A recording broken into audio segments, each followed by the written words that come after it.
Hi hello ನಮಸ್ಕಾರ. ನಾನು ನಿಮ್ಮೆಲ್ಲರ ನೆಚ್ಚಿನ ಕಲ್ವೀರೇಶ್ ಸ್ವರ್ಬಾದ್. ನಿಮ್ಮ ಈ ನೆಚ್ಚಿನ ಯೂಟ್ಯೂಬ್ ಚಾನಲ್ ಆದಂಥ ಸ್ಟಡಿ ಪ್ರಾಪರ್ಲಿ ಯೂಟ್ಯೂಬ್ ಚಾನಲ್ಗೆ ಸ್ವಾಗತ ಸುಸ್ವಾಗತ. ಇವತ್ತಿನ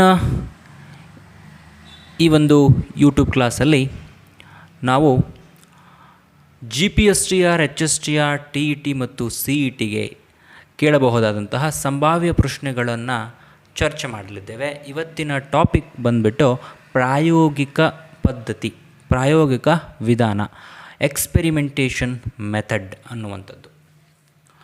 ಸೊ ಹಾಗಿದ್ದರೆ ಎಕ್ಸಾಮಿನೇಷನ್ ಪಾಯಿಂಟ್ ಆಫ್ ವ್ಯೂವಿಂದನೂ ಆಗಿರ್ಬೋದು, ಹಾಗೂ ತಿಳ್ಕೊಳ್ಳೋಣ ಈ ಟಾಪಿಕ್ ಬಗ್ಗೆ ಏನಿದೆ ಅಂತ ಹೇಳಿ ಕುತೂಹಲ ಇರುವಂಥವರು ಕೂಡ ಈ ಒಂದು ವಿಡಿಯೋನ ನೋಡ್ಕೊಳ್ಬೋದು. ಈ ಒಂದು ವಿಡಿಯೋದಲ್ಲಿ ಟಾಪಿಕ್ನ ಬಗ್ಗೆ ನಾವು ವಿವರಣೆ ಮಾಡ್ತಾನೆ ಪ್ರಶ್ನೆಗಳು ಹೆಂಗೆ ಬರ್ತವೆ ಅನ್ನೋದನ್ನು ಕೂಡ ಚರ್ಚೆ ಮಾಡ್ತಾ ಹೋಗೋಣ. ಸೊ ಹಾಗಿದ್ದರೆ ತಡ ಯಾಕೆ, ಬನ್ನಿ ಇವತ್ತಿನ ಕ್ಲಾಸನ್ನು ಸ್ಟಾರ್ಟ್ ಮಾಡಿಬಿಡೋಣ. ಎಲ್ಲರಿಗೂ once again welcome to study properly YouTube channel. ಆದಷ್ಟು ಇದನ್ನು ಎಲ್ಲರೂ ಕ್ಲಾಸನ್ನು ಅಬ್ಸರ್ವ್ ಮಾಡಿ, ಹಾಗೂ ಅದರ ಜೊತೆಗೆ ನಿಮ್ಮ ನೆಚ್ಚಿನ ಮಿತ್ರರೊಂದಿಗೆ ಇದನ್ನು ಶೇರ್ ಮಾಡಿಕೊಳ್ಳಿ ಅಂತ ಹೇಳ್ತಾ ಈ ಒಂದು ಕ್ಲಾಸನ್ನು ಕಂಟಿನ್ಯೂ ಮಾಡ್ತಾ ಇದ್ದೇವೆ. 2 ನಿಮಿಷ ಗ್ಲಿಚಸ್ ಆಗ್ತಾ ಇದೆ. So sorry for the disturbance.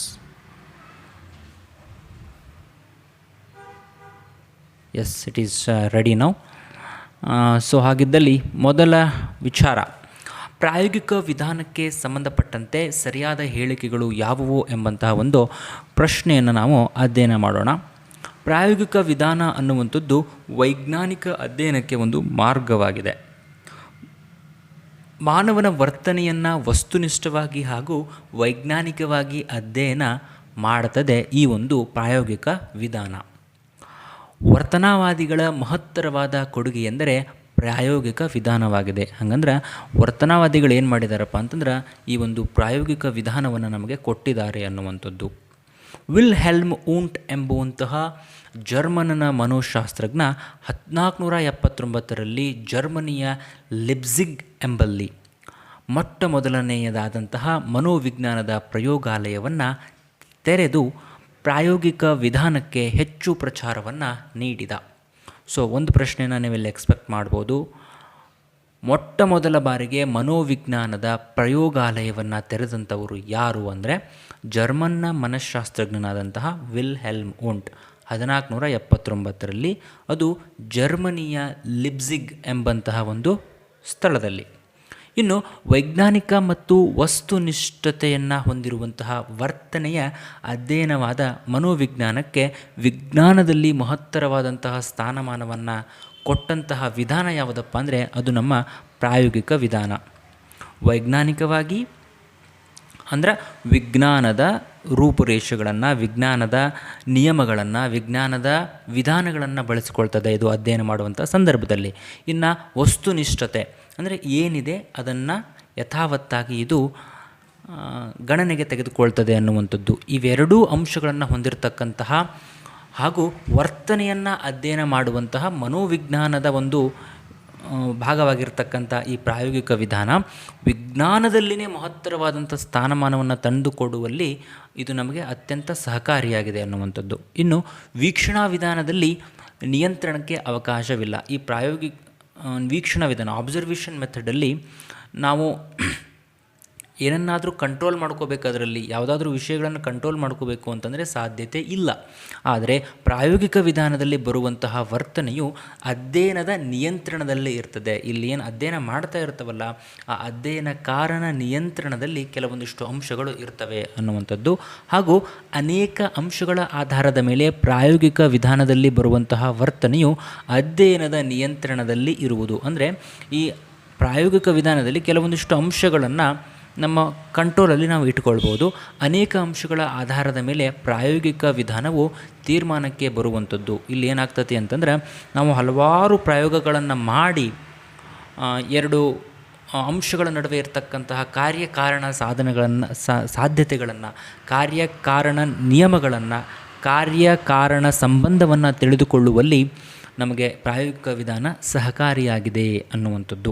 ಇವಿಷ್ಟು ಪ್ರಾಯೋಗಿಕ ವಿಧಾನಕ್ಕೆ ಸಂಬಂಧಪಟ್ಟಂತಹ ಸರಿಯಾದ ಹೇಳಿಕೆಗಳು. ಪ್ರಶ್ನೆಯನ್ನು ಹೇಗೆ ಎಕ್ಸ್ಪೆಕ್ಟ್ ಮಾಡ್ಬೋದು ನೀವು ಅಂತಂದರೆ, ಪ್ರಾಯೋಗಿಕ ವಿಧಾನಕ್ಕೆ ಸಂಬಂಧಪಟ್ಟಂತಹ ಹೇಳಿಕೆಗಳನ್ನು ಗಮನಿಸಿ ಹಾಗೂ ಯಾವ ಹೇಳಿಕೆ ತಪ್ಪಾಗಿದೆ ಎಂಬುದನ್ನು ಗುರುತಿಸಿ ಅಂತ ಕೇಳೋ ಚಾನ್ಸ್ ಇರುತ್ತೆ. ಹಾಗೂ ಇನ್ನೊಂದು ಎಕ್ಸ್ಪೆಕ್ಟೇಷನ್ ಕ್ವಶನ್ ಯಾವುದಪ್ಪ ಅಂತಂದ್ರೆ, ಪ್ರಾಯೋಗಿಕ ವಿಧಾನಕ್ಕೆ ಸಂಬಂಧಪಟ್ಟಂತೆ ಈ ಕೆಳಗಿನ ಯಾವ ಹೇಳಿಕೆಗಳು ಸರಿಯಾಗಿವೆ ಎಂಬುವಂಥ ಪ್ರಶ್ನೆಯನ್ನು ಕೂಡ ನಾವು ಎಕ್ಸ್ಪೆಕ್ಟ್ ಮಾಡ್ಬೋದು. ಹಾಗಾದರೆ ಮುಂದಿನ ಪ್ರಶ್ನೆ, ಪ್ರಾಯೋಗಿಕ ವಿಧಾನದ ಮೂಲಭೂತ ಅಂಶಗಳು ಯಾವುವು? ಪ್ರಾಯೋಗಿಕ ವಿಧಾನದಲ್ಲಿ ಯಾವ್ಯಾವ ಅಂಶ ಫಂಡಮೆಂಟಲ್ ಆಗಿದ್ದಾವೆ ಅಂತ ನಾವು ನೋಡೋದಾದರೆ, ಮನೋವಿಜ್ಞಾನದಲ್ಲಿ ಪ್ರಯೋಗಗಳನ್ನು ಜೀವಿಗಳ ಮೇಲೆ ಮಾತ್ರ ಮಾಡಬಹುದು. ಏನಾಗ್ತಾ ಇದೆ? ಮನೋವಿಜ್ಞಾನದಲ್ಲಿ ಪ್ರಯೋಗಗಳನ್ನು ಜೀವಿಗಳ ಮೇಲೆ ಮಾತ್ರ ಮಾಡಬಹುದು. ಪ್ರಾಯೋಗಿಕ ವಿಧಾನಕ್ಕೆ ಕನಿಷ್ಠ 2 ವ್ಯಕ್ತಿಗಳನ್ನು ಒಳಗೊಂಡಿರ್ತದೆ. ಈ ಪ್ರಾಯೋಗಿಕ ವಿಧಾನ ಅಟ್ಲೀಸ್ಟ್ 2 ವ್ಯಕ್ತಿಗಳನ್ನು ಹೊಂದಿರ್ತದೆ. ಯಾರ್ಯಾರ 2 ವ್ಯಕ್ತಿಗಳಂದರೆ, ಒಬ್ಬ ವ್ಯಕ್ತಿ ಪ್ರಯೋಗವನ್ನು ನಡೆಸುವಂತಹ ವ್ಯಕ್ತಿ ಆದರೆ, ಇನ್ನೊಬ್ಬ ಆ ಪ್ರಾಯೋಗಿಕ ವಿಧಾನದ ಒಳಗಡೆ ಪ್ರಯೋಗಕ್ಕೆ ಒಳಪಡುವಂತಹ ವ್ಯಕ್ತಿ ಆಗಿರ್ತಾನೆ. ಇನ್ನು ಪ್ರಾಯೋಗಿಕ ವಿಧಾನದ ಯಶಸ್ಸಿಗೆ ಪ್ರಮುಖವಾದ ಕಾರಣ ಅಂಶ ಯಾವುದು ಅಂತಂದರೆ, ಪ್ರಾಯೋಗಿಕ ವಿಧಾನ ಯಶಸ್ವಿ ಆಗಬೇಕು ಅಂತಂದರೆ ಪ್ರಮುಖವಾದಂಥ ಅಂಶಗಳು ಯಾವುದು ಅಂತಂದರೆ ಚರಾಂಶಗಳ ನಿಯಂತ್ರಣ. ಹಾಗಾದರೆ ಚರಾಂಶ ಅಂದರೆ ಏನು ಅಂತ ಇಲ್ಲಿ ನಾವು ಮುಂದಿನ ಒಂದು ಸ್ಟೇಟ್ಮೆಂಟಲ್ಲಿ ತಿಳಿತಾ ಹೋಗೋಣ. ಜೀವಿಯನ್ನು ಪ್ರಯೋಗಕ್ಕೆ ಒಳಪಡಿಸಿದಾಗ ಹಸಿವು, ಪೌಷ್ಟಿಕಾಂಶದ ಆಹಾರ, ವಯಸ್ಸು, ಪ್ರಯೋಗ ನಡೆಸುವಂತಹ ಕಾಲ ಮೊದಲಾದ ಪ್ರಭಾವಿ ಅಂಶಗಳನ್ನು ಪ್ರಯೋಗದ ಮೇಲೆ ಪ್ರಭಾವ ಬೀರುವಂತಹ ಸಾಧ್ಯತೆಗಳು ಇದ್ದಾವೆ. ಒಂದು ಜೀವಿಯನ್ನು ನಾವು ಪ್ರಯೋಗಕ್ಕೆ ಒಳಪಡಿಸಿದಾಗ ಆ ಜೀವಿಗೆ ಇರುವಂತಹ ಹಸಿವು, ಪೌಷ್ಟಿಕಾಂಶದ ಆಹಾರ, ವಯಸ್ಸು, ಪ್ರಯೋಗ ನಡೆಸುವಂತಹ ಕಾಲ ಮೊದಲಾದ ಹಲವಾರು ವಿಷಯಗಳು ಪ್ರಯೋಗದ ಮೇಲೆ ಪ್ರಭಾವವನ್ನು ಬೀರುವಂತಹ ಸಾಧ್ಯತೆ ಇದೆ.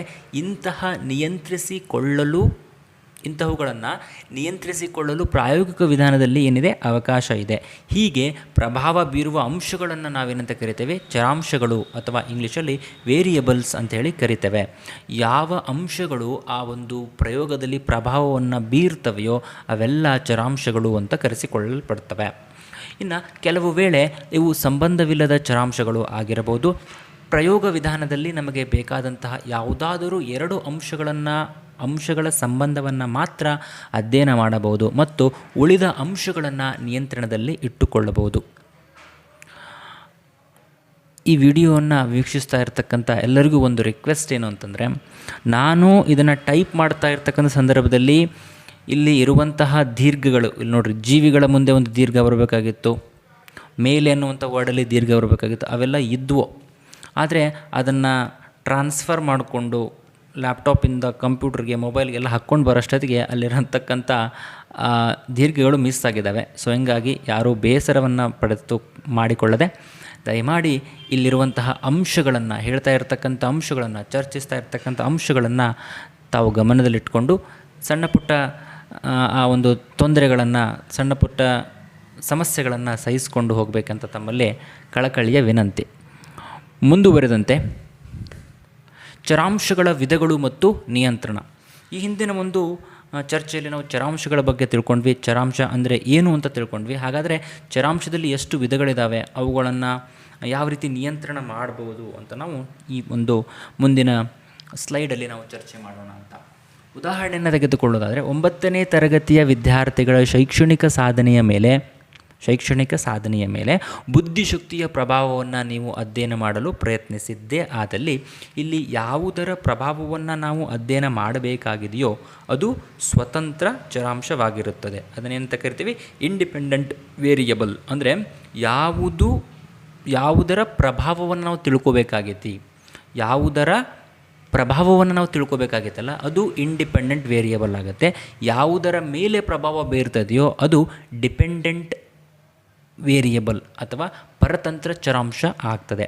ಸೊ ಹಾಗಿದ್ದಲ್ಲಿ 9ನೇ ತರಗತಿಯ ವಿದ್ಯಾರ್ಥಿಗಳ ಶೈಕ್ಷಣಿಕ ಸಾಧನೆಯ ಮೇಲೆ ಬುದ್ಧಿಶಕ್ತಿಯ ಪ್ರಭಾವ ಅಂತಂದರೆ, ಶೈಕ್ಷಣಿಕ ಸಾಧನೆ ಅನ್ನುವಂಥದ್ದು ಏನಾಗಿದೆ ಅಂತಂದರೆ ಇಲ್ಲಿ ಡಿಪೆಂಡೆಂಟ್ ವೇರಿಯಬಲ್ ಆಗಿದೆ. ಅದು ಬುದ್ಧಿಶಕ್ತಿ ಅನ್ನುವಂಥದ್ದು ಇಂಡಿಪೆಂಡೆಂಟ್ ವೇರಿಯಬಲ್ ಆಗಿದೆ. ಅರ್ಥ ಆಗ್ತಾ ಇದೆಯಾ?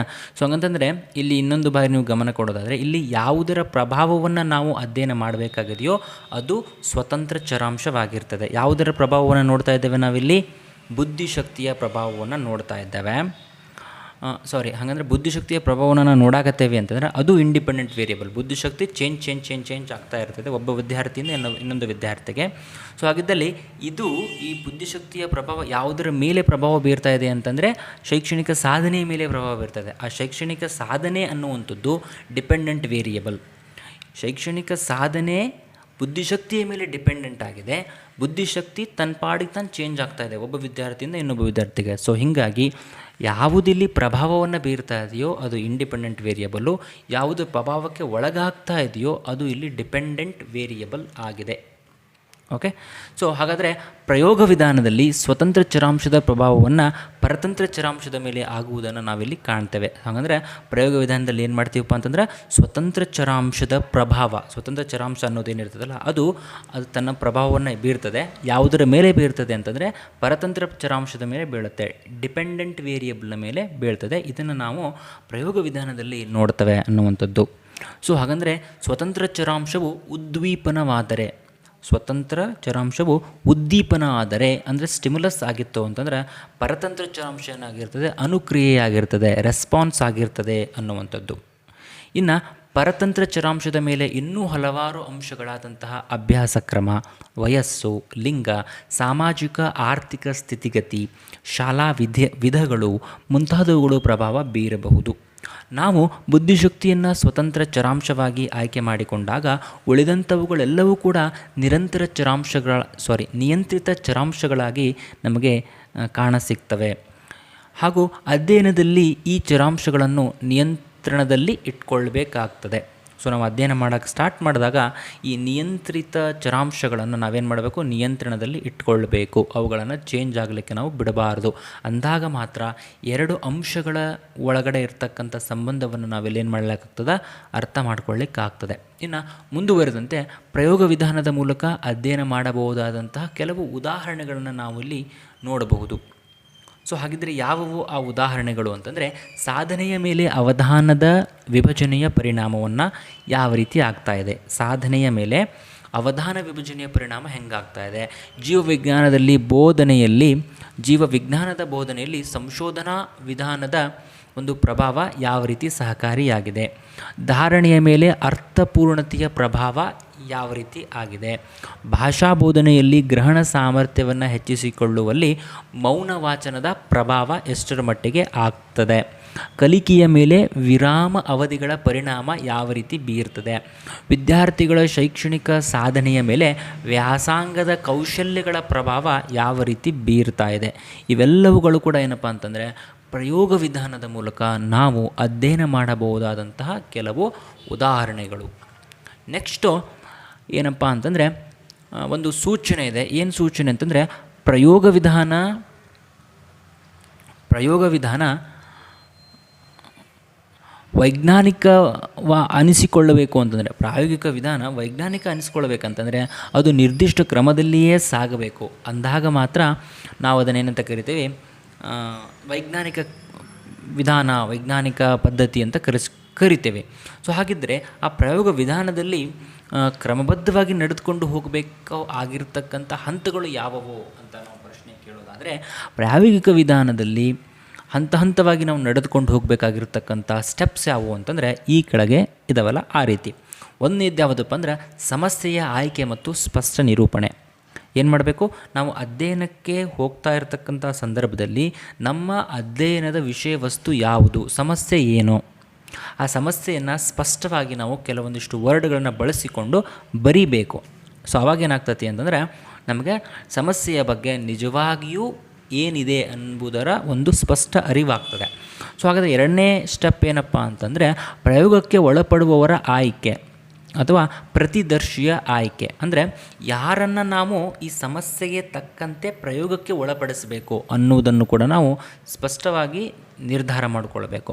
ಮೂರನೆಯ ಅಂಶ ಅಂತಂದರೆ ಲಭ್ಯವಿರುವಂತಹ ಮಾಹಿತಿ ಮತ್ತು ಹಿಂದಿನ ಅನುಭವಗಳ ಆಧಾರದ ಮೇಲೆ ಪ್ರಾಕಲ್ಪನೆಗಳನ್ನು ರೂಪಿಸಿಕೊಳ್ಳಬೇಕು. ಪ್ರಾಕಲ್ಪನೆ ಅಂತಂದರೆ ಎಕ್ಸ್ಪೆಕ್ಟೆಡ್ ರಿಸಲ್ಟ್ ಅದನ್ನು ನಾವು ಇಂಗ್ಲೀಷ್ನಲ್ಲಿ ಹೈಪೋಥೆಸಿಸ್ ಅಂತ ಕರಿತೇವೆ. ಇದನ್ನು ಊಹಿಸಿಕೊಂಡಿರ್ತಕ್ಕಂತಹ ಒಂದು ಫಲಿತಾಂಶ ಅಂತ ಕೂಡ ನಾವು ಅಂದುಕೊಳ್ಳಬಹುದು.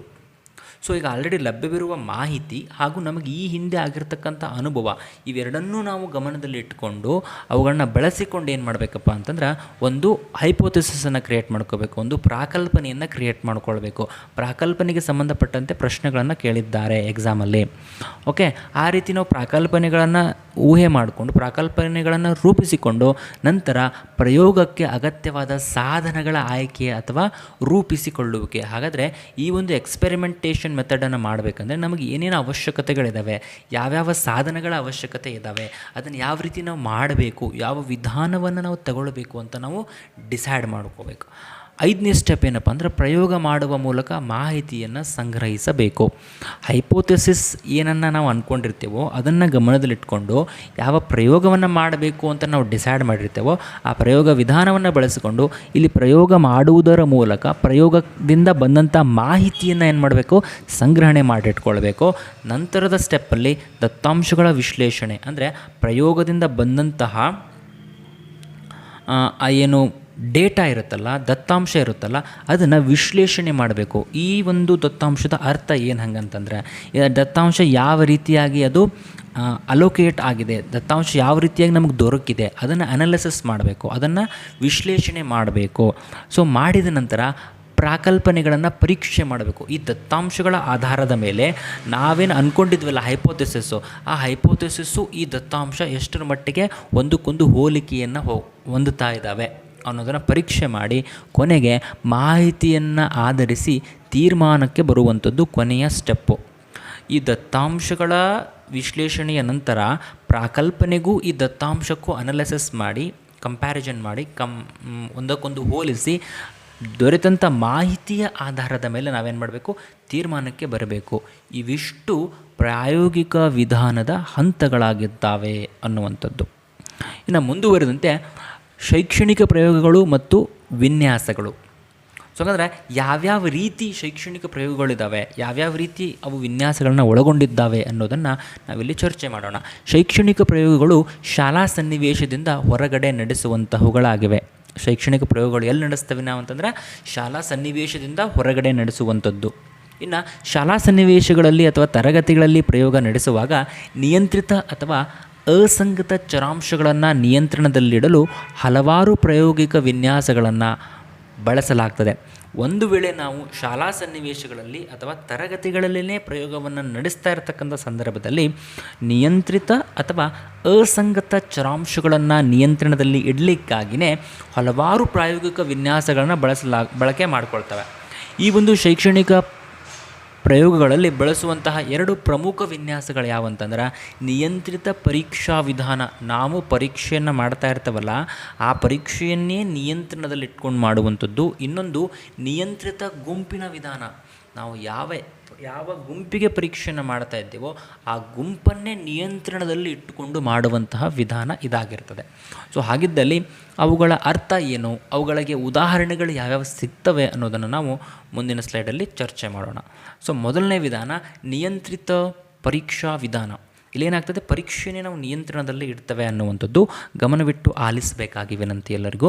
ನಿಯಂತ್ರಿತ ಪರೀಕ್ಷಾ ವಿಧಾನ ಅಂದರೆ ಏನು ಅಂತಂದರೆ ಇದು ಅತ್ಯಂತ ಸರಳವಾದಂತಹ ಪ್ರಾಯೋಗಿಕ ವಿಧಾನವಾಗಿದ್ದು ಈ ವಿಧಾನದಲ್ಲಿ ಪ್ರಯೋಗಕ್ಕೆ ಒಂದು ಗುಂಪನ್ನು ಆಯ್ಕೆ ಮಾಡಿಕೊಳ್ಳಲಾಗ್ತದೆ. ಇದೇನ್ರಿ ವೆರಿ ಸಿಂಪಲ್ ಆಗಿರ್ತಕ್ಕಂಥ ಪ್ರಾಯೋಗಿಕ ವಿಧಾನ ಇದಾಗಿದೆ. ಇದರಲ್ಲಿ ನಾವು ಒಂದು ಗುಂಪನ್ನು ಪ್ರಯೋಗಕ್ಕೆ ಆಯ್ಕೆ ಮಾಡಿಕೊಳ್ತವೆ. ಈ ಗುಂಪಿನ ಸಾಮರ್ಥ್ಯ ಅಥವಾ ವರ್ತನೆಯನ್ನು ಒಂದು ಬಾರಿ ಅಳತೆ ಮಾಡಲಾಗುವುದು. ನಂತರ ಆ ಗುಂಪನ್ನು ನಿರ್ದಿಷ್ಟ ಅವಧಿಯವರೆಗೆ ಪ್ರಯೋಗಕ್ಕೆ ಒಳಪಡಿಸಿ ವಿಶೇಷವಾಗಿ ತರಬೇತಿಯನ್ನು ನೀಡಲಾಗ್ತದೆ. ಏನು ನಾವು ಪ್ರಯೋಗಕ್ಕೆ ಒಂದು ಗುಂಪನ್ನು ಆಯ್ಕೆ ಮಾಡಿಕೊಂಡಿರ್ತೇವಲ್ಲ, ಮೊಟ್ಟ ಮೊದಲ ಬಾರಿಗೆ ನಾವು ಯಾವ ಒಂದು ಸಾಮರ್ಥ್ಯ ಅಥವಾ ವರ್ತನೆಯನ್ನು ಆ ಗುಂಪಿನಲ್ಲಿ ಪರೀಕ್ಷೆ ಮಾಡಬೇಕು ಅಂತ ಅಂದ್ಕೊಂಡಿರ್ತೇವೋ ಅವುಗಳನ್ನ ಮೊದಲ ಬಾರಿಗೆ ನಾವು ಅಳತೆ ಮಾಡಿ ನೋಡಿ ತದನಂತರ ಆ ಗುಂಪನ್ನು ನಿರ್ದಿಷ್ಟ ಅವಧಿಯವರೆಗೆ ಪ್ರಯೋಗಕ್ಕೆ ಒಳಪಡಿಸ್ತೇವೆ. ತದನಂತರ ಅವರಿಗೆ ವಿಶೇಷ ತರಬೇತಿಯನ್ನು ಕೂಡ ಕೊಡಲಾಗ್ತದೆ.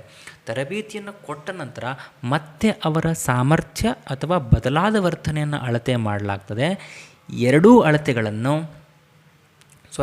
ಅಳತೆಗಳಲ್ಲಿ ಆ ಗುಂಪಿನಲ್ಲಿ ಕಂಡುಬರುವಂತಹ ವ್ಯತ್ಯಾಸದ ಆಧಾರದ ಮೇಲೆ ತೀರ್ಮಾನಗಳನ್ನು ಕೈಗೊಳ್ಳಲಾಗ್ತದೆ. ಈ ರೀತಿ ನಾವೇನು ಮಾಡ್ತಾಯಿದ್ದೇವೆ, ಪರೀಕ್ಷೆಯ ವಿಧಾನದಲ್ಲಿನೇ ಏನು ಮಾಡ್ತಾ ಇದ್ದಾವೆ, ಬದಲಾವಣೆಗಳನ್ನು ಮಾಡ್ತಾ ಇದ್ದೇವೆ. ಪರೀಕ್ಷೆಯ ವಿಧಾನದಲ್ಲಿನೇ ನಿಯಂತ್ರಣವನ್ನು ಕೈಗೊಳ್ಳುವುದರ ಮೂಲಕ ಆ ಒಂದು ಗುಂಪಿನಲ್ಲಿ ನಡೆದಂತಹ ಸಾಮರ್ಥ್ಯದ ಬದಲಾವಣೆಯನ್ನು ಅಥವಾ ವರ್ತನೆಯ ಬದಲಾವಣೆಯನ್ನು ಏನು ಮಾಡ್ತವೆ, ತಿಳ್ಕೊಳ್ತಾ ಇದ್ದಾವೆ. ಇನ್ನು ಮುಂದುವರೆದಂತೆ ನಿಯಂತ್ರಿತ ಪರೀಕ್ಷಾ ವಿಧಾನಕ್ಕೆ ಉದಾಹರಣೆಯನ್ನು ತೆಗೆದುಕೊಳ್ಳೋದಾದರೆ, ಒಂದು ಗುಂಪು ವಿದ್ಯಾರ್ಥಿಗಳನ್ನು ಆಯ್ಕೆ ಮಾಡಿಕೊಂಡು ಅಂದರೆ ಒಂದು ವಿದ್ಯಾರ್ಥಿಗಳ ಗುಂಪನ್ನು ಆಯ್ಕೆ ಮಾಡಿಕೊಂಡು ಅವರು ಪರಿಸರ ಪ್ರಜ್ಞೆಯನ್ನು, ಅವರಲ್ಲಿರ್ತಕ್ಕಂಥ ಪರಿಸರ ಪ್ರಜ್ಞೆಯನ್ನು ಪೂರ್ವ ಪರೀಕ್ಷೆಯ ಮೂಲಕ ಅಳತೆ ಮಾಡಿಕೊಂಡು ನಂತರ 1 ತಿಂಗಳುಗಳ ಕಾಲ ಅವರಿಗೆ ಪ್ರಯೋಗಕ್ಕೆ ಒಳಪಡಿಸಿ ಅವರಿಗೆ ತರಬೇತಿಯನ್ನು ನೀಡಿ ತದನಂತರ ಅವರ ಒಂದು ಪರಿಸರ ವಿಜ್ಞಾನದ ಜ್ಞಾನವನ್ನು ನಾವು ಚರ್ಚೆ ಮಾಡಿದಾಗ ನಮಗೇನು ಗೊತ್ತಾಗ್ತದೆ ಅಂತಂದರೆ, ಅವರಲ್ಲಿ ಬದಲಾದಂತಹ ಪರಿಸರ ಪ್ರಜ್ಞೆ, ಪರಿಸರದ ಬಗ್ಗೆ ಅವರಲ್ಲಿರ್ತಕ್ಕಂಥ ಜ್ಞಾನದ ಬದಲಾವಣೆಯನ್ನು ನಾವು ಕಂಡುಕೊಳ್ಳೋದಕ್ಕೆ ಸಹಕಾರಿಯಾಗ್ತದೆ ಅನ್ನುವಂಥದ್ದು. ಮುಂದೆ 1 ತಿಂಗಳ ನಂತರ ತರಬೇತಿಯ ನಂತರ ಪೋಸ್ಟ್ ಟೆಸ್ಟ್ ಮಾಡ್ತವೆ. ಆ ಮೂಲಕ ಪರಿಸರ ಪ್ರಜ್ಞೆಗೆ ಸಂಬಂಧಿಸಿದಂತೆ ಉಂಟಾದ ಬದಲಾವಣೆಯನ್ನು ಅಳಿತವೆ. ನಂತರ 2 ಪರೀಕ್ಷೆಗಳಲ್ಲಿ ಅವರು ಗಳಿಸಿರ್ತಕ್ಕಂತಹ ಅಂಶಗಳನ್ನು ಹೋಲಿಸಿ ನೋಡುವುದರ ಮೂಲಕ ತರಬೇತಿಯ ಪ್ರಭಾವವನ್ನು ಪ್ರಯೋಗದ ಮೂಲಕ ತಿಳಿಯಬಹುದು. ಈ ವಿಧಾನದಲ್ಲಿ ಸಮಾನ ಸಾಮರ್ಥ್ಯವಿರ್ತಕ್ಕಂತಹ ವಿದ್ಯಾರ್ಥಿಗಳ ಒಂದು ಗುಂಪನ್ನು ಆಯ್ಕೆ ಮಾಡಿಕೊಂಡು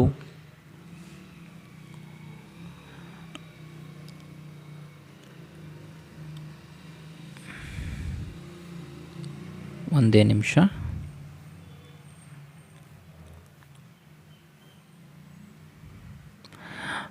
ಈ ನಿಯಂತ್ರಿತ ಪರೀಕ್ಷಾ ವಿಧಾನದಲ್ಲಿ ಏನಾಗ್ತದೆ ಅಂತ ಏನು ಮಾಡಬೇಕು ನಾವು ಅಂತಂದರೆ, ಈ ವಿಧಾನದಲ್ಲಿ ಸಮಾನ ಸಾಮರ್ಥ್ಯವಿರುವ ವಿದ್ಯಾರ್ಥಿಗಳ ಗುಂಪನ್ನು ನಾವು ಆಯ್ಕೆ ಮಾಡಿಕೊಳ್ಬೇಕು. ವಿದ್ಯಾರ್ಥಿಗಳನ್ನು ಆಯ್ಕೆ ಮಾಡ್ಕೊಂಡಿರ್ತಾವಲ್ಲ, ಅವರೆಲ್ಲ ಸಾಮರ್ಥ್ಯ ಹೆಂಗಿರಬೇಕು, ಸಮಾನವಾಗಿರಬೇಕು ಅನ್ನುವಂಥದ್ದು ಅತ್ಯಂತ ಗಮನದಲ್ಲಿ ಇಟ್ಕೊಳ್ಬೇಕಾದಂಥ ವಿಚಾರ ಅನ್ನುವಂಥದ್ದು. ಇನ್ನು 2ನೇ ಮೆಥಡ್ ಯಾವುದು ಅಂತಂದರೆ ನಿಯಂತ್ರಿತ ಗುಂಪಿನ ವಿಧಾನ. ಇಲ್ಲಿ ನಾವು ಗುಂಪನ್ನೇ ನಿಯಂತ್ರಣಕ್ಕೆ ಒಳಪಡಿಸ್ತೇವೆ ಅನ್ನುವಂಥದ್ದು. ಸೊ ಹಂಗಂತಂದ್ರೆ ಫಸ್ಟಾಗಿ ನಾವೇನು ತಿಳ್ಕೊಳ್ಳೋಣ, ನಿಯಂತ್ರಿತ ಗುಂಪಿನ ವಿಧಾನ ಅಂದ್ರೇನು ಅಂತ ತಿಳ್ಕೊಳ್ಳೋಣ. ಸಾಮಾನ್ಯವಾಗಿ ಶೈಕ್ಷಣಿಕ ಮತ್ತು ಮನೋವೈಜ್ಞಾನಿಕ ಸನ್ನಿವೇಶಗಳಲ್ಲಿ, ಸಂಶೋಧನೆಗಳಲ್ಲಿ ಪರತಂತ್ರ ಚರಾಂಶ ಅಂದರೆ ಡಿಪೆಂಡೆಂಟ್ ವೇರಿಯಬಲ್ನ ಮೇಲೆ ಸ್ವತಂತ್ರ ಚರಾಂಶದ ಪ್ರಭಾವವನ್ನು ತಿಳಿಯಲು 2 ಸಮಾನ ಗುಂಪಿನ ತಂತ್ರಗಳನ್ನು ಬಳಸಿಕೊಳ್ಳುತ್ತೇವೆ. ಏನಾಗ್ತದೆ ನೋಡಿರಿ, ಸಾಮಾನ್ಯವಾಗಿ ಶೈಕ್ಷಣಿಕ ಮತ್ತು ಮನೋವೈಜ್ಞಾನಿಕ ಸಂಶೋಧನೆಗಳಲ್ಲಿ ಪರತಂತ್ರ ಚರಾಂಶದ ಮೇಲೆ ಸ್ವತಂತ್ರ ಚರಾಂಶ ಅಂದರೆ ಡಿಪೆಂಡೆಂಟ್ ವೇರಿಯಬಲ್ನ ಮೇಲೆ ಇಂಡಿಪೆಂಡೆಂಟ್ ವೇರಿಯಬಲ್ಲು ಯಾವ ರೀತಿ ಪ್ರಭಾವವನ್ನು ಬೀರ್ತದೆ ಅಂತ ತಿಳ್ಕೋಬೇಕಪ್ಪ ಅಂದರೆ ನಾವು 2 ಸಮಾನ ಗುಂಪಿನ ತಂತ್ರವನ್ನು ಬಳಸಿಕೊಳ್ಳಬೇಕು. 2 ಗುಂಪುಗಳು ಹೆಂಗಿರಬೇಕಂದ್ರೆ ಸಮಾನ ಮನಸ್ಥಿತಿ, ಸಮಾನ ವಯೋಸ್ಥಿತಿ, ಸಮಾನ ಸಾಮರ್ಥ್ಯಗಳನ್ನು ಹೊಂದಿರತಕ್ಕಂಥ ಗುಂಪುಗಳನ್ನು ನಾವು ತೆಗೆದುಕೊಳ್ಬೇಕಾಗ್ತದೆ. ಆಯ್ದ ಸ್ವತಂತ್ರ ಚರಾಂಶಕ್ಕೆ ಸಂಬಂಧಿಸಿದಂತೆ ಪ್ರಯೋಗಕ್ಕೆ ಆಯ್ಕೆ ಮಾಡಿಕೊಂಡ 2 ಗುಂಪುಗಳನ್ನು ಸಮಾನಗೊಳಿಸಲಾಗುವುದು. ಅಂದರೆ ನಾವು 2 ಗುಂಪುಗಳನ್ನು ನಾವು ತೊಗೊಂಡಿದ್ದೀವಿ ಅಂತಂದರೆ ಆ 2 ಗುಂಪುಗಳನ್ನು ಏನು ಮಾಡ್ತೇವೆ ಅಂತಂದರೆ ಈಕ್ವಲ್ ಆಗಿ ನಾವು ಟ್ರೀಟ್ ಮಾಡ್ತೇವೆ, ಈಕ್ವಲ್ ಮಾಡ್ತೀವಿ. ನಾವು ಅವರಲ್ಲಿರ್ತಕ್ಕಂಥ ಸಾಮರ್ಥ್ಯಗಳು ಈಕ್ವಲ್ ಇರೋ ಥರ ನಾವು ತಗೊಳ್ತೇವೆ ಅನ್ನುವಂಥದ್ದು. ಒಂದು ಗುಂಪನ್ನು ಪ್ರಾಯೋಗಿಕ ಗುಂಪು ಎಂದಲೂ, ಒಂದು ಗುಂಪು ಏನು ಮಾಡ್ತೇವೆ ಎಕ್ಸ್ಪೆರಿಮೆಂಟಲ್ ಗ್ರೂಪ್, ಇದು ಎಕ್ಸ್ಪೆರಿಮೆಂಟೇಷನ್ಗೆ ಒಳಪಡುವಂತಹ ಗುಂಪು ಇದು ಅಂತ ಕನ್ಸಿಡರ್ ಮಾಡ್ತೇವೆ. ಇನ್ನು ಇನ್ನೊಂದು ಗುಂಪನ್ನು ನಿಯಂತ್ರಿತ ಗುಂಪು, ಕಂಟ್ರೋಲ್ಡ್ ಗ್ರೂಪ್ ಅಂತ ಕರಿತವೆ. 2 ಗುಂಪುಗಳ ಸಾಮರ್ಥ್ಯವನ್ನು ಅಥವಾ ವರ್ತನೆಯನ್ನು ಪೂರ್ವ ಪರೀಕ್ಷೆಯ ಮೂಲಕ ಅಳೆಯಲಾಗ್ತದೆ. ಈ ರೀತಿ ಮಾಡಿರ್ತಕ್ಕಂಥ 2 ಗುಂಪುಗಳನ್ನು ನಾವೊಂದು ಪ್ರೀ ಟೆಸ್ಟ್ ಮಾಡೋದ್ರ ಮೂಲಕ ಅವರ ಸಾಮರ್ಥ್ಯವನ್ನು ಅಳೆದುಕೊಳ್ತವೆ ಅನ್ನುವಂಥದ್ದು. ನಂತರದ ಅವಧಿಗಳಲ್ಲಿ ಪ್ರಾಯೋಗಿಕ ಗುಂಪನ್ನು ಪ್ರಯೋಗಕ್ಕೆ ಒಳಪಡಿಸಿ ವಿಶೇಷವಾಗಿ ಅವರಿಗೆ ತರಬೇತಿಯನ್ನು ನೀಡಲಾಗ್ತದೆ. ನಿಯಂತ್ರಿತ ಗುಂಪಿಗೆ ಯಾವುದೇ ರೀತಿಯ ತರಬೇತಿ ನೀಡಲಾಗುವುದಿಲ್ಲ. 2 ಗುಂಪುಗಳಿಗೆ ಒಂದೇ ಅಂತಿಮ ಪರೀಕ್ಷೆಯನ್ನು, ಪೋಸ್ಟ್ ಟೆಸ್ಟನ್ನು ನೀಡಲಾಗುವುದು. ಹೀಗೆ ಪಡೆದಂತಹ 2 ಗುಂಪಿನ ಪೂರ್ವ ಪರೀಕ್ಷೆಯ ಹಾಗೂ ಅಂತಿಮ ಪರೀಕ್ಷೆಗಳ ಅಂಕಗಳನ್ನು ಸಂಖ್ಯಾಶಾಸ್ತ್ರೀಯ ವಿಧಾನಗಳ ಮೂಲಕ ಹೋಲಿಕೆ ಮಾಡಲಾಗ್ತದೆ. ಇಲ್ಲಿ ಕಂಡುಬರುವಂತಹ ವ್ಯತ್ಯಾಸಗಳ ಆಧಾರದ ಮೇಲೆ ಸೂಕ್ತ ತೀರ್ಮಾನವನ್ನು ಕೈಗೊಳ್ಳಲಾಗ್ತದೆ. ಇದು ಈ ರೀತಿಯಾಗಿ ನಾವು ನಿಯಂತ್ರಿತ ಗುಂಪಿನ ವಿಧಾನ ಅರ್ಥ ಮಾಡಿಕೊಳ್ಬೋದು. ಒಂದು ಉದಾಹರಣೆ ಮೂಲಕ ತಿಳಿದುಕೊಳ್ಳೋದಾದರೆ, ತರಗತಿಯ ಶಿಕ್ಷಕ 2 ಸಮಾನ ಗುಂಪುಗಳನ್ನು ಆಯ್ಕೆ ಮಾಡಿಕೊಂಡು ಪೂರ್ವ ಪರೀಕ್ಷೆಯ ಮೂಲಕ 2 ಗುಂಪಿನವರು ಹೊಂದಿರುವಂತಹ ಪರಿಸರ ವಿಜ್ಞಾನದ ಜ್ಞಾನವನ್ನು ಅಳತೆ ಮಾಡುತ್ತಾನೆ. ನಂತರ ಪ್ರಾಯೋಗಿಕ ಗುಂಪಿನವರಿಗೆ ಮಾತ್ರ 15 ದಿನಗಳ ಕಾಲ ಪರಿಸರ ಶಿಕ್ಷಣ ಬೋಧನೆ ಮಾಡಲಾಗ್ತದೆ. ಆದರೆ ನಿಯಂತ್ರಿತ ಗುಂಪಿನವರಿಗೆ ಯಾವುದೇ ರೀತಿಯ ತರಬೇತಿ ನೀಡುವುದಿಲ್ಲ. 15 ದಿನಗಳ ನಂತರ ಅವರ ಜ್ಞಾನದಲ್ಲಾಗುವ ಬದಲಾವಣೆಯನ್ನು ಪರೀಕ್ಷಿಸಿ ಎರಡೂ ಗುಂಪಿನವರಿಗೂ ಒಂದೇ ರೀತಿಯ ಅಂತಿಮ ಪರೀಕ್ಷೆಯನ್ನು ನೀಡಲಾಗ್ತದೆ. ಎರಡೂ ಗುಂಪಿನವರ ಪೂರ್ವ ಪರೀಕ್ಷೆಗಳು ಹಾಗೂ ಅಂತಿಮ ಪರೀಕ್ಷೆಗಳ ಅಂಕಗಳನ್ನು ಹೋಲಿಸಿ ನೋಡಿದಾಗ ನೀವು ನೀಡಿರುವಂತಹ ವಿಶೇಷ ತರಬೇತಿಯ ಪರಿಣಾಮವನ್ನು ತಿಳ್ಕೊಳ್ಳೋದಕ್ಕೆ ಸಾಧ್ಯವಾಗ್ತದೆ. ಓಕೆ, ನೆಕ್ಸ್ಟು ಇನ್ನು ಪ್ರಾಯೋಗಿಕ ಪದ್ಧತಿಯ ಗುಣಗಳು ಯಾವುವು, ನಾವು ಇದನ್ನು ಯಾಕೆ ಬಳಸ್ಕೊಳ್ಬೇಕು ಅನ್ನೋದನ್ನು ನಾವಿಲ್ಲಿ ತಿಳ್ಕೊಳ್ತೇವೆ. ಇದರ ನೇಚರ್ ಏನಿದೆ ಅಂತ ನಮಗಿಲ್ಲಿ ಗೊತ್ತಾಗ್ತದೆ. ಪ್ರಾಯೋಗಿಕ ಪದ್ಧತಿಯು ಶೈಕ್ಷಣಿಕ ಸಮಸ್ಯೆಗಳನ್ನು ಪರಿಹರಿಸಲು ಬಳಸಬಹುದಾದಂತಹ ಒಂದು ಕ್ರಮಬದ್ಧವಾದ ವೈಜ್ಞಾನಿಕ ವಿಧಾನ ಮತ್ತು ವಿಶ್ವಸನೀಯ ಮಾಹಿತಿ ಈ ವಿಧಾನದಿಂದ ನಮಗೆ ದೊರೆಯುತ್ತದೆ. ಶೈಕ್ಷಣಿಕ ಸಮಸ್ಯೆಗಳ ಬಗ್ಗೆ ವಸ್ತುನಿಷ್ಠವಾದ ಮತ್ತು ನಿಖರವಾದ ಮಾಹಿತಿ ನಮಗೆ ಇದರಿಂದ ದೊರೆಯುತ್ತದೆ. ಪ್ರಯೋಗ ಮಾಡುವಂಥವನು ಚರಾಂಶಗಳನ್ನು ಏನು ಮಾಡಬಹುದು, ನಿಯಂತ್ರಣ ಮಾಡಿಕೊಳ್ಳಬಹುದು. ಪ್ರಯೋಗಶಾಲೆಯಲ್ಲಿ ನಡೆಸುವಂತಹ ಪ್ರಯೋಗಗಳಲ್ಲಿ ನಿಯಂತ್ರಣ ವಿಧಾನವನ್ನು ಹೆಚ್ಚು ನಿಖರವಾಗಿ ಅಳವಡಿಸಿಕೊಳ್ಳಲು ಸಾಧ್ಯವಿದೆ. ಮಾಹಿತಿಯನ್ನು ನಿಖರವಾಗಿ ದಾಖಲು ಮಾಡಿಕೊಳ್ಳೋದಕ್ಕೆ ಈ ಒಂದು ಪದ್ಧತಿಯಲ್ಲಿ ನಮಗೆ ಸಾಧ್ಯತೆ ಇದೆ. ಪ್ರಾಯೋಗಿಕ ಪದ್ಧತಿಯಲ್ಲಿ ಕೈಗೊಂಡಂತಹ ತೀರ್ಮಾನಗಳನ್ನು ಅಥವಾ ಕಂಡುಬಂದಂತಹ ಫಲಿತಾಂಶಗಳನ್ನು ಮತ್ತೊಬ್ಬರು ಅಂತಹದೇ ಸನ್ನಿವೇಶದಲ್ಲಿ ಪರೀಕ್ಷಿಸಲು ಅಥವಾ ಪರಿಷ್ಕರಿಸಲು ಅಥವಾ ತಾಳೆ ನೋಡಲು ಕೂಡ ಅವಕಾಶ ಇದೆ. ವಿದ್ಯಾರ್ಥಿಗಳ ವರ್ತನೆಗೆ ಸಂಬಂಧಪಟ್ಟಂತೆ ಕಾರ್ಯಕಾರಣ ಸಂಬಂಧವನ್ನು ತಿಳಿಯಲು ಸಹಾಯ ಮಾಡುತ್ತದೆ ಮತ್ತು ಬೋಧನಾ ಕಲಿಕಾ ಸಮಸ್ಯೆಗಳನ್ನು ಪರಿಹರಿಸಲು ಮಾರ್ಗದರ್ಶನ ನೀಡುತ್ತದೆ. ಏನಾಗ್ತತಿ ಅಂತಂದ್ರೆ ಕಾರ್ಯಕಾರಣ, ಈ ಒಂದು ಕಾರ್ಯ ನಮಗೆ ಕಾಣಿಸ್ತಾ ಇದೆ, ಈ ಒಂದು ಬಿಹೇವಿಯರ್ ನಮಗೆ ಕಾಣಿಸ್ತಾ ಇದೆ ಅಂದರೆ ಅದರ ಹಿಂದುಗಡೆ ಇರತಕ್ಕಂಥ ಕಾರಣ ಏನು ಎಂಬುದನ್ನು ನಮಗೆ ಈ ಒಂದು ಪ್ರಾಯೋಗಿಕ ಪದ್ಧತಿ ತಿಳಿಸಿಕೊಡ್ತದೆ ಅನ್ನುವಂಥದ್ದು. ಇನ್ನು ಬೋಧನಾ ಕಲಿಕಾ ಸಮಸ್ಯೆಗಳನ್ನು ಪರಿಹಾರ ಮಾಡಿಕೊಳ್ಳೋದಕ್ಕೆ ನಮಗೆ ಮಾರ್ಗದರ್ಶನವನ್ನು ನೀಡ್ತದೆ. ಅಂದರೆ ಕಲಿಕೆ ಹಾಗೂ ಬೋಧಿಸ್ತಾ ಇರತಕ್ಕಂಥ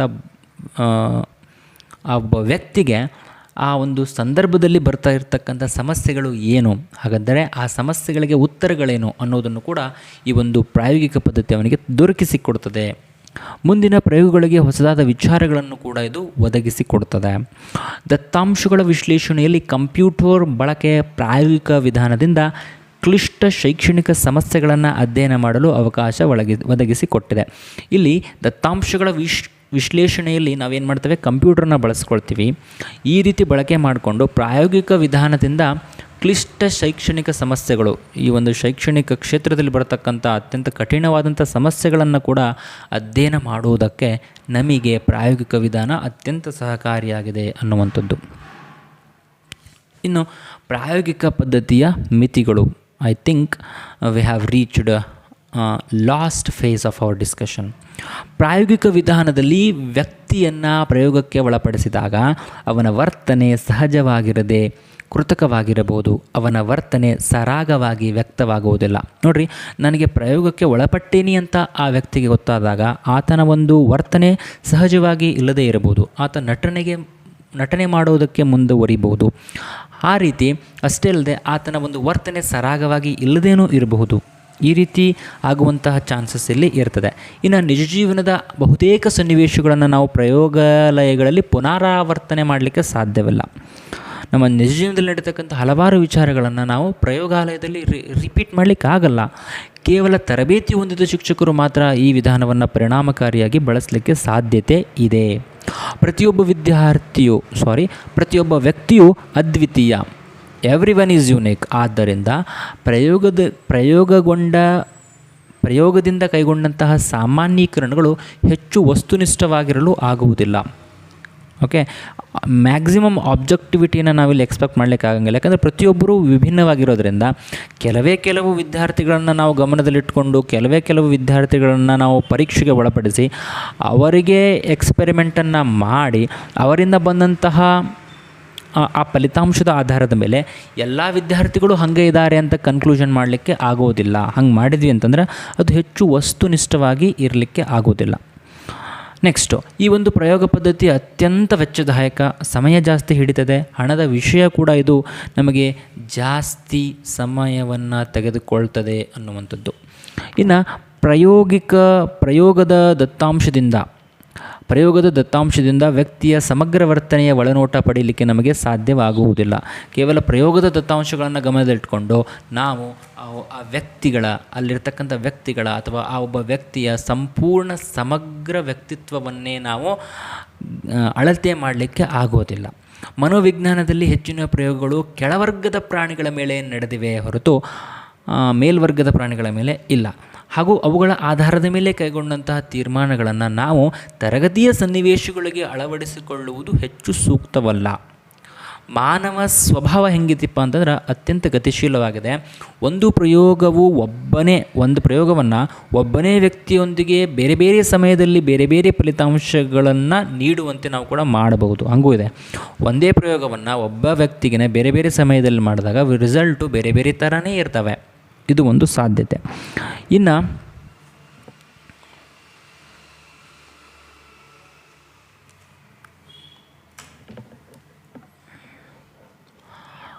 ಈ ರೀತಿ ಹಲವಾರು ಮಿತಿಗಳಿದ್ದರೂ ಕೂಡ ಪ್ರಾಯೋಗಿಕ ವಿಧಾನ ಶಿಕ್ಷಣದಲ್ಲಿ ಹೆಚ್ಚು ಪರಿಣಾಮಕಾರಿಯಾದಂತಹ ವಿಧಾನ ಇದಾಗಿದೆ. ಇದು ಹಲವಾರು ಮಿತಿಗಳನ್ನು ಹೊಂದಿದ್ರೂ ಕೂಡ ಪ್ರಾಯೋಗಿಕ ಪದ್ಧತಿ ಶೈಕ್ಷಣಿಕ ಸನ್ನಿವೇಶಕ್ಕೆ ಅತ್ಯಂತ ಹೆಚ್ಚು ನಮಗೆ ಸಹಕಾರಿಯಾಗಿದೆ ಅನ್ನುವಂತಹ ಒಂದು ಅಂಶವನ್ನು ನಾವೆಲ್ಲ ಇಲ್ಲಿ ಗಮನಿಸಬೇಕು. ಈ ರೀತಿ ಪ್ರತಿಯೊಂದು ಮೆಥಡ್ಡು ಕೂಡ ಅದರದ್ದೇ ಆದಂತಹ ಪಾಸಿಟಿವಿಟಿಯನ್ನು ಒಳಗೊಂಡಿದೆ, ಅವರದ್ದೇ ಆದಂತಹ ಮಿತಿಗಳನ್ನು ಒಳಗೊಂಡಿದ್ದಾವೆ. ಸೊ ಹೀಗಾಗಿ ನಾವು ಹೆಚ್ಚು ಪಾಸಿಟಿವ್ ಅಂಶಗಳ ಮೇಲೆ ಗಮನದಲ್ಲಿ ಇಟ್ಟುಕೊಂಡು ಈ ಮಿತಿಗಳನ್ನು ಕೂಡ ಆ ಮಿತಿಗಳ ಒಳಗಡೆನೇ ನಾವೇನು ಮಾಡಬೇಕಪ್ಪ ಅಂತಂದರೆ ಈ ಪದ್ಧತಿಗಳನ್ನು ಬಳಸಿ ನಮ್ಮ ಶೈಕ್ಷಣಿಕ ಸನ್ನಿವೇಶದಲ್ಲಿ ಬರಬಹುದಾದಂತಹ ಸಮಸ್ಯೆಗಳಿಗೆ ಪರಿಹಾರಗಳನ್ನು ಕಂಡುಕೊಳ್ಳುವತ್ತ ನೀವೆಲ್ಲ ಕಾರ್ಯಮಗ್ನರಾಗೋಣ ಅಂತ ಹೇಳ್ತಾ ಇಷ್ಟೊತ್ತು ನನ್ನ ಈ ಒಂದು ವಿಡಿಯೋ ಆ್ಯಂಡ್ ಆಡಿಯೋಕ್ಕೆ ಕಿವಿಯಾಗಿರ್ತಕ್ಕಂಥ ತಮ್ಮೆಲ್ಲರಿಗೂ ಹೃತ್ಪೂರ್ವಕ ಧನ್ಯವಾದಗಳನ್ನು ಸಮರ್ಪಿಸುತ್ತಾ ಈ ಒಂದು ಕ್ಲಾಸನ್ನು ಇಲ್ಲಿಗೆ ಮುಗಿಸ್ತಾ ಇದ್ದೇನೆ. ಎಲ್ಲರಿಗೂ ಒಂದು ವಿನಂತಿ ಏನಪ್ಪ ಅಂತಂದರೆ ಆದಷ್ಟು ಇದನ್ನು ಹೆಚ್ಚು ಕೇಳಿಸ್ಕೊಳ್ತಾ ಬನ್ನಿ. 1 ಬಾರಿ 2 ಬಾರಿ 3 ಬಾರಿ ಹೀಗೆ ಹಲವಾರು ಬಾರಿ ನಾವು ಕೇಳಿಸ್ಕೊಳ್ತಾ ಬಂದಾಗ ಇದ್ರ ಬಗ್ಗೆ ನಿಮ್ಗೆ ಏನು ಬರ್ತದಪ್ಪ ಅಂತಂದ್ರೆ ನೀಟಾಗಿ ನಾಲೆಜು ತಿಳಿತಾ ಹೋಗ್ತದೆ ಅನ್ನುವಂಥದ್ದು. ಹಾಗೂ ಇಲ್ಲೇನಾದರೂ ಕೆಲವೊಂದಿಷ್ಟು ಸಮಸ್ಯೆಗಳು ಉಂಟಾದಾಗ, ಕೆಲವೊಂದಿಷ್ಟು ತಪ್ಪುಗಳನ್ನು ನಾನು ಇಲ್ಲೇನಾದರೂ ಮಾಡಿದಾಗ ದಯಮಾಡಿ ಅದನ್ನು ನನಗೆ ನೀವು ಫೀಡ್ಬ್ಯಾಕ್ ಕೊಡೋದರ ಮೂಲಕ ತಿಳಿಸಿಕೊಡಬೇಕು ಅಂತ ತಮ್ಮೆಲ್ಲರಿಗೂ ನಾನು ಹೇಳ್ಕೊಳ್ತೇನೆ. ಅದರೊಟ್ಟಿಗೆ ಇದನ್ನು ಹೆಚ್ಚು ಜನ ಇವರಿಗೆ ಶೇರ್ ಮಾಡಿ, ಈ ಒಂದು ಯೂಟ್ಯೂಬ್ ಚಾನಲ್ಗೆ ಎಲ್ಲರೂ ಸಬ್ಸ್ಕ್ರೈಬ್ ಮಾಡಿ ಅಂತ ಹೇಳ್ತಾ ಇವತ್ತಿನ ಈ ಒಂದು ಕ್ಲಾಸನ್ನು ಇಲ್ಲಿಗೆ ಮುಗಿಸ್ತಾ ಇದ್ದೇನೆ. ಜೈ ಹಿಂದ್.